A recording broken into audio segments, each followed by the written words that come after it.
Our daily Bible reading for May 4th. Our reading today comes from the Gospel of Luke, chapter 23. We'll begin with verse 26. And as they led him away, they seized one Simon of Cyrene, who was coming in from the country, and laid on him the cross to carry it behind Jesus. And there followed him a great multitude of people and of women who were mourning and lamenting for him. But turning to them, Jesus said, Daughters of Jerusalem, do not weep for me, but weep for yourselves and for your children. For behold, the days are coming when they will say, Blessed are the barren, and the wombs that never bore, and the breast that never nursed. Then they will begin to say to the mountains, Fall on us, and to the hills, Cover us. For if they do these things when the wood is green, what will happen when it is dry? 2 others, who were criminals, were led away to be put to death with him. When they came to the place that is called the Skull, they were crucified with him. And the criminals, one on his right and one on his left, and Jesus said, Father, forgive them, for they know not what they do. And they cast lots to divide his garments, and the people stood by, watching. But the rulers scoffed at him, saying, He saved others, let him save himself, if he is the Christ of God, his chosen one. The soldiers also mocked him, coming up and offering him sour wine, and saying, If you are the king of the Jews, save yourself. There was also an inscription over him, This is the King of the Jews. One of the criminals who were hanged railed at him, saying, Are you not the Christ? Save yourself and us. But the other rebuked him, saying, Do you not fear God, since you are under the same sentence of condemnation? And we indeed justly, for we are receiving the due reward of our deeds, but this man has done nothing wrong. And he said, Jesus, remember me when you come into your kingdom. And he said to him, Truly I say to you, today you will be with me in paradise. It was now about the 6th hour, and there was darkness over the whole land until the 9th hour, while the sun's light failed. And the curtain of the temple was torn in two. Then Jesus, calling out with a loud voice, said, Father, into your hands I commit my spirit. And having said this, he breathed his last. Now when the centurion saw what had taken place, he praised God, saying, Certainly this man was innocent. And all the crowds that had assembled for this spectacle, when they saw what had taken place, returned home beating their breasts. And all his acquaintances and the women who had followed him from Galilee stood at a distance watching these things. Now there was a man named Joseph from the Jewish town of Arimathea.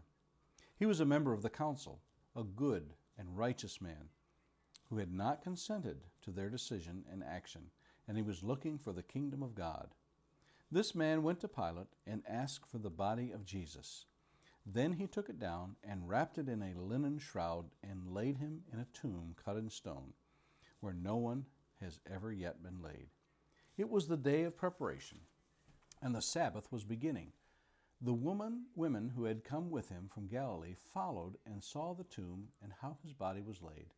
Then they returned and prepared spices and ointments.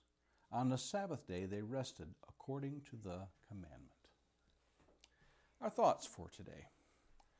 One can scarcely imagine a form of capital punishment more cruel than that of the crucifixion. The utter mockery of justice and the disdain for the Son of God is hard to fathom. Yet in all of this, Jesus utters the most amazing of requests. Father, forgive them, for they do not know what they are doing. Just imagine knowing you are innocent and being hung on a cross between 2 thieves. All the while, the crowd shouts insults at you. Who could have blamed God at that moment for having wiped out from the face of the earth? But this was not the intent of this procedure. Quite the opposite was the case. It was to show the depth of the love the Father has for us. All of this was in fulfillment of prophecies uttered centuries before. Consider Psalm 41:9. Even my close friend in whom I trusted, who ate my bread, has lifted up his heel against me. Or Zechariah 11:12. And I said to them, If it is good in your sight, give me my wages, but if not, never mind. So they weighed out 30 shekels of silver as my wages. Or Zechariah 13:7.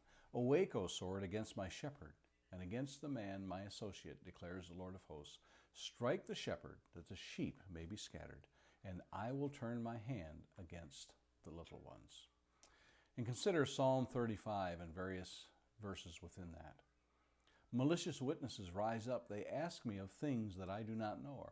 For they do not speak peace, but they devise deceitful words against those who are quiet in the land. And they open their mouth wide against me. They said, Aha, our eyes have seen it. Or Isaiah 53, verses 4 through 7. Surely our griefs he himself bore, and our sorrows he carried. Yet we ourselves esteemed him stricken, smitten of God, and afflicted. But he was pierced through for our transgressions. He was crushed for our iniquities. The chastening for our well-being fell upon him. By his scourging we are healed. All of us like sheep have gone astray. Each of us has turned to his own way. But the Lord has caused the iniquity of us all to fall on him. He was oppressed and he was afflicted, yet he did not open his mouth. Like a lamb that is led to slaughter, and like a sheep that is silent before its shearers, so he did not open his mouth. Psalm 22:16 tells us, For dogs have surrounded me, a band of evildoers has encompassed me. They pierced my hands and my feet. Isaiah 53:12, Therefore I will allot him a portion with the great, and he will divide the booty with the strong, because he poured out himself to death. And he was numbered with the transgressors, yet he himself bore the sin of many, and interceded for the transgressors. Psalm 22:18, They divide my garments among them, and for my clothing they cast lots. Or Psalm 34:20, He keeps all his bones, not one of them is broken. Amos 8:9, And it will come about in that day, declares the Lord God, that I shall make the sun go down at noon and make the earth dark in broad daylight. And finally, Isaiah 53:9, His grave was assigned with the wicked men, yet he was with a rich man in his death, because he had done no violence, nor was there any deceit in his mouth. A question for the day. Considering all that has been done to redeem mankind, wouldn't the ultimate insult be to once again turn our backs on the Son of God? And a thought to meditate on this day. Although Jesus was human, his divine side knew what horrors awaited him in the end. Yet, Jesus still followed through triumphantly with the eternal plan. And those are our thoughts for today, May 4th.